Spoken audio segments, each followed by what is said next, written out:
Good morning. We're going to go ahead and get started. Thank you for being here today. I'm Brendan Steinhauser, CEO of the Alliance for Secure AI. I'm glad to be gathered here with our allies on Capitol Hill to call on our elected officials to act to ensure that advanced AI models are only deployed after rigorous, independent safety testing. The debate that has followed the release of Mythos has demonstrated that our government needs to be proactive in its approach to addressing advanced AI. We applaud President Trump for signing an executive order this week calling on AI developers to voluntarily give the government access to certain powerful AI models for testing and evaluation related to cyber capabilities. Big tech and its allies, led by folks like David Sachs, tried to stop this executive order previously, but that didn't work. Unfortunately, we know where big tech interests lie: in its own profit margins, not in putting America first by protecting our national security. President Trump proved this week that he is listening to the American people, especially his conservative MAGA base. More than 80% of Americans want safeguards on AI. This is an overwhelming bipartisan consensus. Poll after poll says the same thing, including recent surveys from Fox News, the Institute for Family Studies, and Quinnipiac. The politics of AI safety and security are crystal clear. Everyone in attendance here today is pro-innovation. We want America to continue to be the leader in AI on the global stage. But right now, the AI companies are developing the most powerful technology in history with little to no independent oversight. We cannot create an artificial intelligence more powerful than human beings unless we can solve the problems of control and alignment. And no one in the industry or outside observers thinks we are close to doing so. Some say this issue is the most important facing humanity. We agree, and we're glad that President Trump is addressing it. However, we also know that big tech cannot be trusted to police itself. Voluntary commitments by the companies racing to build AI are not enough. We encourage the administration to consider making it mandatory for companies to share certain advanced AI models for independent safety testing. President Trump's executive order was a good first step in that direction, but now Congress needs to act.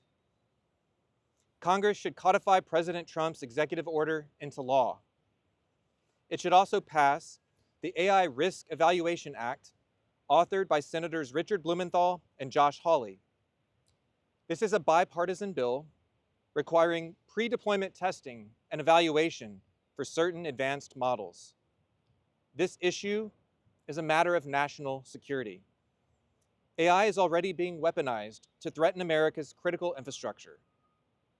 What will happen when these systems can assist bad actors with building novel bioweapons, compromising our financial systems, or pursuing other malicious goals? Washington doesn't have to guess where the public stands on this. The people have already spoken, loudly, consistently, and across party lines. This is one of the most genuinely bipartisan coalitions in America today. It includes progressive Democrats, conservative Republicans, libertarians, and moderates. People who disagree on everything from healthcare and taxes to trade and foreign policy. This movement brings together labor leaders, state lawmakers, faith leaders, business owners, students, and creatives, and everyday families who go to work, raise their kids, and want a say in their future. We are asking everyone from all walks of life to join us in putting human beings first. The people want their leaders to act. The data says we should, and the stakes have never been higher. Congress must meet the moment now before it's too late. Thank you. I'll now turn it over to former Utah Congressman Chris Stewart. He has been a leading voice on this issue for a long time, and I'm honored to work with him. Congressman, the podium is yours. Thank you, Brennan. Appreciate it. It's good to be with you today. Thank you. That's good. Just to be clear, you're clapping for what he said. You're not clapping for me. I appreciate that. Let me introduce myself just a little bit, if I could. Former Congressman Chris Stewart from Utah. I resigned several years ago, kind of unexpectedly because of the health of my wife. My work in Congress was focused primarily on the Intelligence Committee, where I served for almost 10 years, Appropriations Committee, and as one of the senior members on the China Task Force. I was also a former Air Force pilot. Last aircraft I flew was a B-1, which was at the time probably the most sophisticated aircraft in the air. So I think I understand a little bit about technology. I think I understand our competition with China. I think I understand that honestly as well as anyone in the country. I want to win that. We have to win that competition with China. I am firmly committed to that. It is an existential threat for us. But some people say that you can't win the competition with China while at the same time having any kind of guardrails or any kind of oversight over the development of artificial intelligence, and I'm telling you that's nonsense. It's simply not true. Not only can you do that, can you win that competition with China while at the same time still protecting American people and American interests, but you have to do that. You have to be able to do both. One of the things I learned is that China operates very, very quickly. They're very fast. I've learned that advancements in science and technology, particularly in regards to AI, is happening very, very fast. I've also learned from sad experience that things in Congress go very, very slow. And this is one that we shouldn't go slow on. This isn't one that the Congress should just take a back seat and watch. Congress is going to have to lead on this as well. But we can't do that without the support of the administration and without the administration leading along with Congress. The challenge is now front and center. With artificial intelligence, Congress cannot be slow. We're in a global race for leadership in artificial intelligence, and it's a race, as I've said already. We simply have to win. We cannot allow China to dominate on the future of AI. But to win this race, we can also win it responsibly. Again, it's not an either-or proposition. Every day now, we have powerful models. Models which not just a few years ago would have surprised people, models which even a few months ago surprised us with their power and with their capability. It's a great illustration of American innovation leading on this up to this point. We can do that strategically, we can take that seriously, but the goal shouldn't be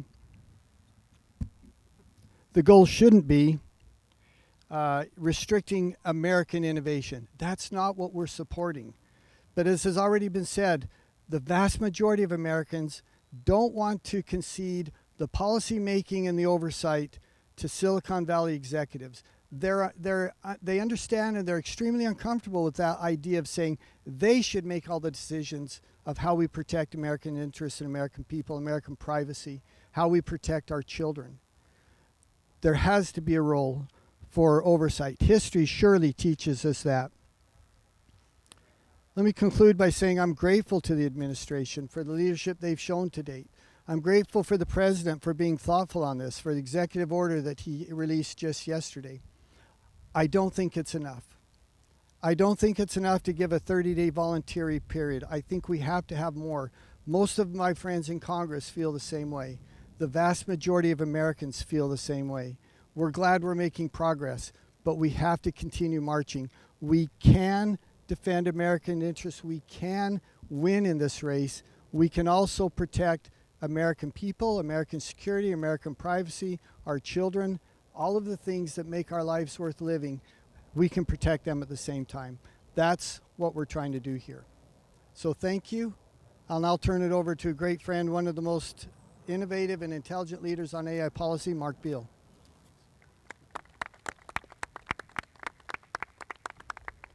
Thanks, Brendan and Congressman Stewart. Good morning. My name is Mark Beall. I'm the president of the AI Policy Network. And as you guys probably remember, 2 months ago, one of the American AI companies built a model that was so good at breaking into computer systems that the company decided it was a national security threat. And as a result, they postponed its release. They called that model Mythos.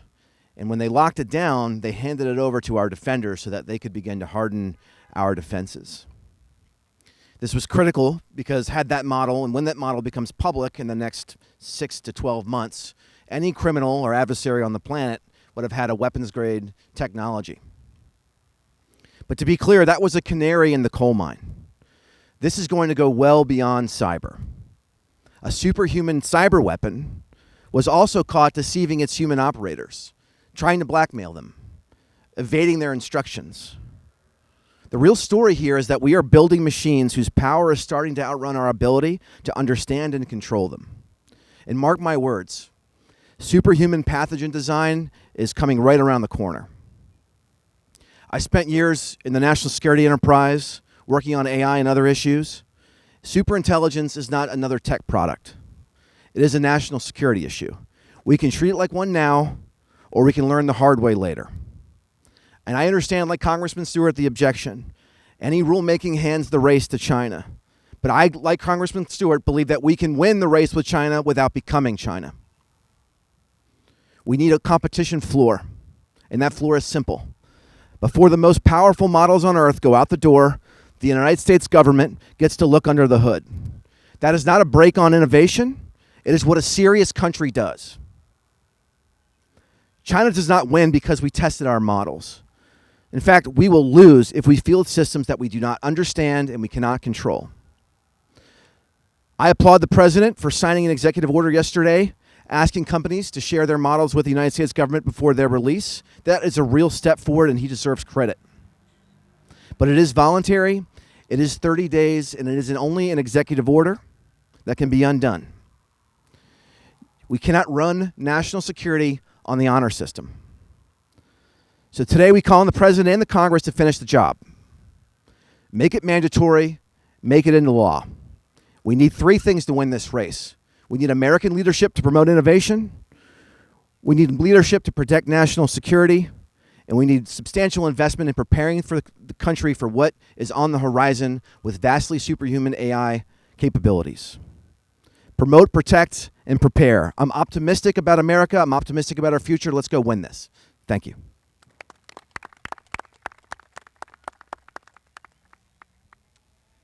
Hi, everyone. Hi, everyone. I'm Eric Gastfriend, the co-founder and executive director of Americans for Responsible Innovation.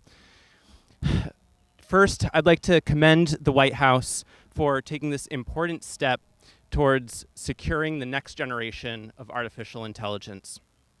This week's executive order recognizes something that has become impossible to ignore, that advanced AI systems are no longer just consumer products or productivity tools. They offer powerful capabilities that impact our cybersecurity, critical infrastructure, economic security, and national security. As frontier AI models become more capable, they also discover new vulnerabilities. They can discover software flaws faster, they can make cyber operations easier to scale, and they can give bad actors new tools to probe the systems that underpin our economy. And to underscore Mark's point about the risks to biology, if you think it's scary when AIs discover flaws in our code, just wait until they discover flaws in our genome. The White House's action yesterday shows that the administration is taking these risks seriously. There are several pieces of this executive order that deserve praise. It creates a classified benchmarking system to assess the advanced cyber capabilities of new models. It establishes a framework for pre-deployment access to these models so that we can assess the risks and address them. And then it creates an AI cybersecurity clearinghouse to get those patches out to critical infrastructure and the important systems that underpin our economy and national security. Taken together, these are meaningful steps forward. But let's be clear about one thing. This executive order is the beginning of the conversation, not the end of it. The strongest parts of this framework are voluntary. It is asking the AI labs to give the models to government for review 30 days before they are released to the public.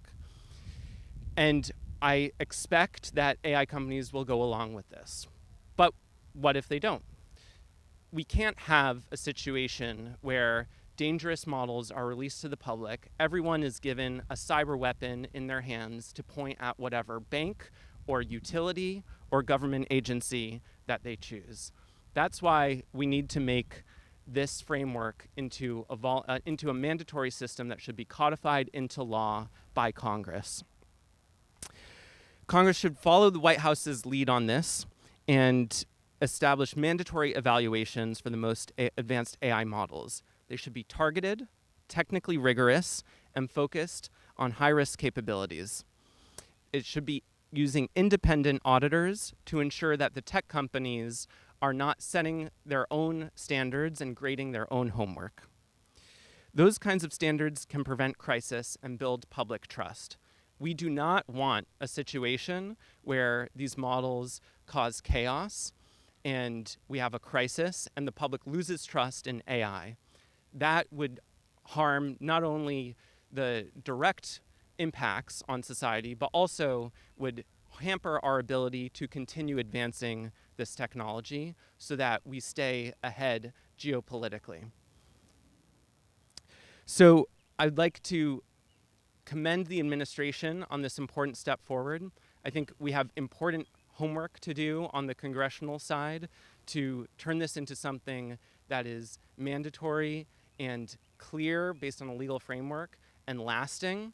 And I think that this executive order is an important step towards a new era of recognizing the incredible power, risks, and opportunity that these models bring. Thank you. All right, let's see if we can deal with this up front.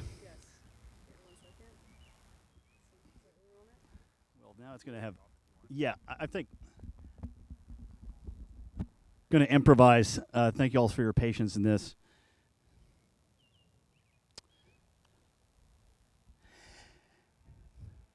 So I'm Tim Estes. I am the founder and board chairman of Alliance for a Better Future. I don't come to you as a political operative. I come to you as someone who has been building AI companies for more than 25 years, supporting critical national security missions with this technology before most of today's venture capitalists were writing a dollar's worth of investment into these companies. I believe in what AI can do when it's harnessed for good. I've seen it. I've watched it save lives on the battlefield. I've watched it rescue children from unconscionable evil. But because I understand that power, I also respect it. Let me take you back to something that I think is highly relevant to the day and age we find ourselves in today. In 2010, deep under the Iranian desert, centrifuges began tearing themselves apart while every gauge read normal. A few lines of code were doing the killing. It was called Stuxnet. The first true cyber weapon, something new, something quite compelling, something that, as it succeeded, bought us years of time for a president to finally stand up and deal with the Iranian threat, as we're seeing today. The kicking of the can to today would never have happened if it had not been for heroic and ingenious efforts of certain operators to actually give us that time. It was a masterpiece of destruction that demanded the full weight of a superpower and very likely more than one nation. But now we're about to hand something far more powerful to anyone that wants to try it. The frontier models today, the mentioned Mythos, the GPT-5.5 Cyber, and others still behind them in the lab that may be yet more advanced. They aren't narrow tools built for one target. They're general intelligences.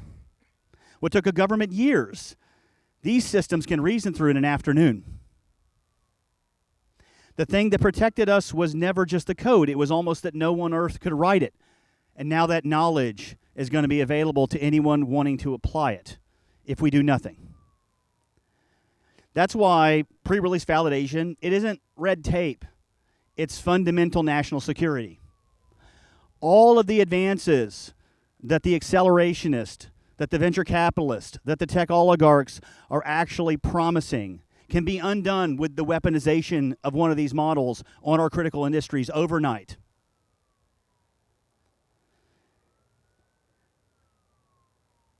We are about to raise a critical barrier to bad actors and call it progress if we do nothing.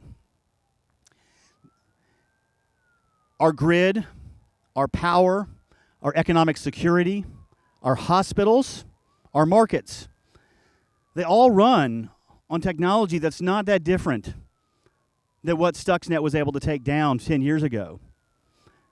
There's still massive amounts of COBOL that has not been touched in many of these critical infrastructure companies. The risk isn't to one company's quarter, which is what the risk is of slowing things down. The risk is to all of us and to the whole country. Yesterday, the president took a real step toward common sense. It was a great first step.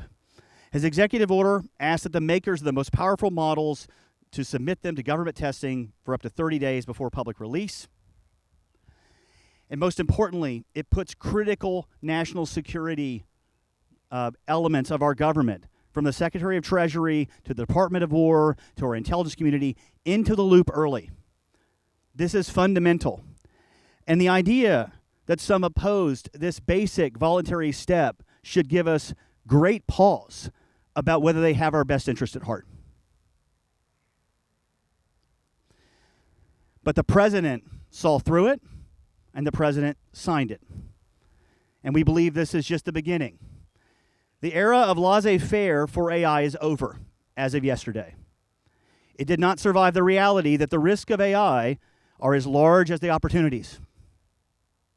The American people know this, and their leaders are waking up to it. The numbers prove it. At Alliance for a Better Future, we've polled this. We've polled this extensively, nationally, especially among conservatives and Republicans. 83% of voters are concerned about the development of AI. 81% want government guardrails to protect consumers and children. By an 8-to-1 margin, Americans choose guardrails over letting AI companies operate with no restrictions at all. The let them cook ideology that has had far too much influence. So over the next 2 years, there are going to be two kinds of political leaders. Those that recognize the risk of AI and the ones that go home. And Alliance for a Better Future and our allies are going to make sure the American people know where you stand. We ask our leaders to step up to the challenge, do the right thing in protecting the American people above all other interests, which is what your oath is, and to not wait. The leaders of the future will answer this challenge, and we will all be alongside of them every step of the way to support them in meeting this for our next generation. Thank you.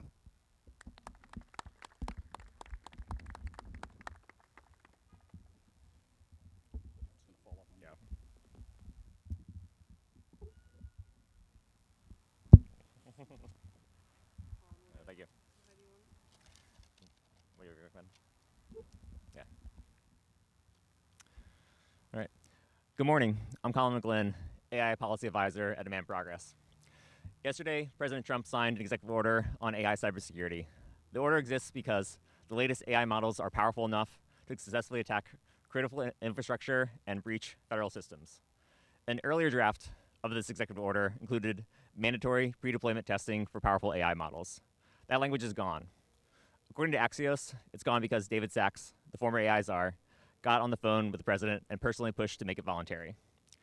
This is the guy that spent the last year telling everyone that the market would sort out AI on its own.